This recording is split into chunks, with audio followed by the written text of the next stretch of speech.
the next step for the Pittsburgh Steelers, you trade Deontay Johnson. Who do you replace him with? Because the Steelers are not going in there with Calvin Austin, George Pickens, and Allen Robinson and saying, there it is, boys, have a good time.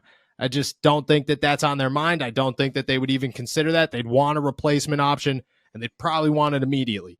I think the draft has a lot of options that we'll dive into, and I think depending on when you draft them could determine some of that. But free agency comes first, and if the Steelers trade him before free agency, or even if they sign somebody to replace him and then trade him after that signing, could make some sense.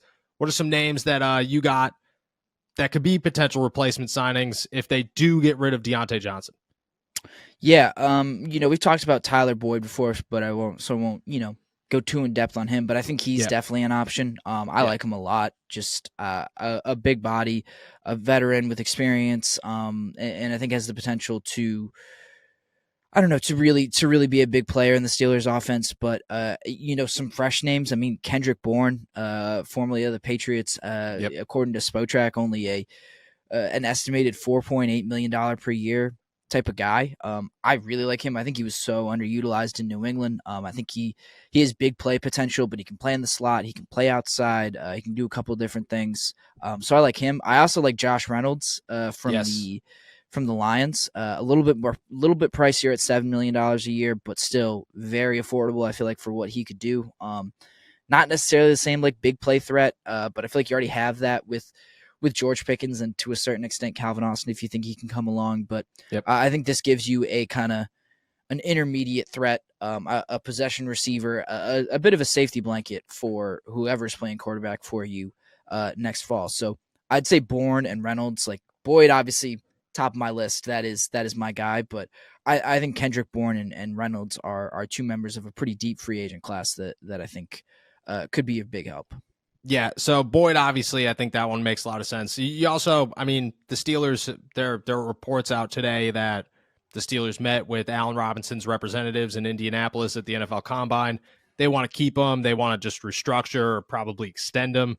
I don't know how that works. The fact that you already have another year makes that contract very interesting to me because it's not as simple as we're just going to extend you another season and spread that cap hit out. It's you're going to extend him and have to keep him for 3 years, and that's at that point very, very interesting. But void years are a thing. The salary cap is a myth in the NFL, so it could go a billion ways. If you sign Tyler Boyd, I think that one works a lot. I think you have two slot guys where things get interesting, which that's what the Allen Robinson thing doesn't make sense to me. Just go get Tyler Boyd. I also have Kendrick Bourne on my list. I think that one would be huge. I think he's cheap. Just like you said, I think his best season's like 600 and some yards in the NFL. Like he's never had, I guess it was 800, but the past two seasons, he's 434 and 406. Like the guy's never had a breakout year. And he's every season, I feel like you're hearing about, Kendrick Bourne's going to be the guy. Kendrick Bourne's got so much potential. I think he was in the same boat as a guy like Deontay Johnson. He has a bad quarterback, bad offensive system, nobody around him. He's just trying to make the most out of him. But he's a talented guy. He could play both inside and outside. I think that one makes a lot of sense. I also have Josh Reynolds.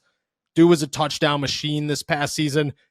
He's coming from Detroit where, he's got a connection to Pittsburgh with Antoine Randall. I think the Steelers would love a guy like that. He's physical.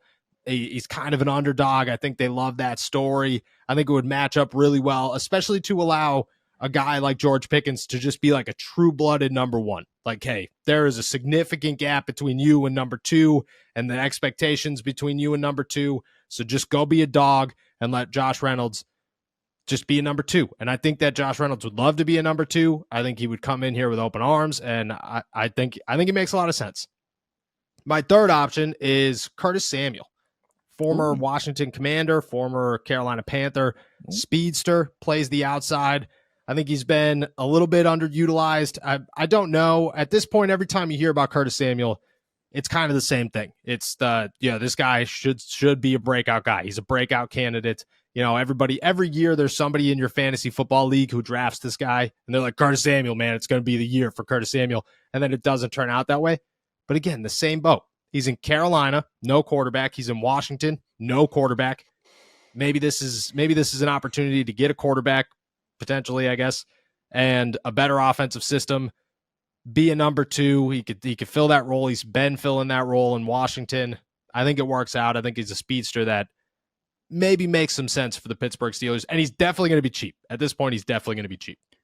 Yeah, I love cheap, and I love a flash of speed, to be quite honest. I feel like, I don't know, I guess, I don't know if I will actually say, I feel like the Steelers offense did lack a little bit of explosiveness and a little bit of speed last season. And so I think just putting an athlete like that on the field, and I trust Arthur Smith to get the ball into his hands in a meaningful way a little bit more than I do Matt Canada. So Yes. I think you looked at a guy like Calvin Austin and thought, okay, well, if they couldn't get an athlete like that involved, a guy with that kind of wheels involved, like, what makes you think they could do that for someone else? I think the offensive coordinator change really opens that up and gives me a little bit more confidence that that Samuel could work in this system. I think getting a guy who's that explosive is not a bad move at all, especially at the price. Like you said, he's not going to be expensive at all. No, cheap. Like I think Kendrick Bourne is real cheap, and he's $4.8 million. Like if Curtis Samuel signs for $2 million, I would be shocked. That's